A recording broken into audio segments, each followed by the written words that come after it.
अस्सलाम वालेकुम। फाइनली आज आसिफ अली जरदारी साहब ने जनाब दूसरी मरतबा पाकिस्तान के प्रेसिडेंट होने का उन्होंने हलफ उठाया है और उन्होंने इस चीज़ का भी हलफ उठाया कि हम पाकिस्तान की सालमियत की खातिर अपनी जान तक कुर्बान कर देंगे।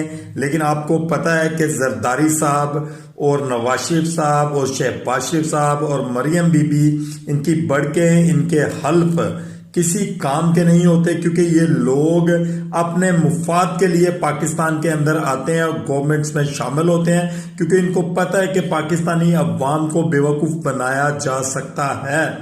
आज फाइनली दोबारा से जरदारी साहब जो है वो पाकिस्तान के प्रेसिडेंट बन गए। दूसरी जानब खैबर पख्तूनख्वा के अंदर बहुत बड़ा जनाब एक जुलूस निकला है, एक रैली निकली है जिसकी सदारत जो है वो KPK के वजीर आला ने की और फिर उसके बाद उन्होंने उसी जलसे के साथ खिताब भी किया और इमरान खान साहब को प्रोटेक्ट करने की कोशिश की।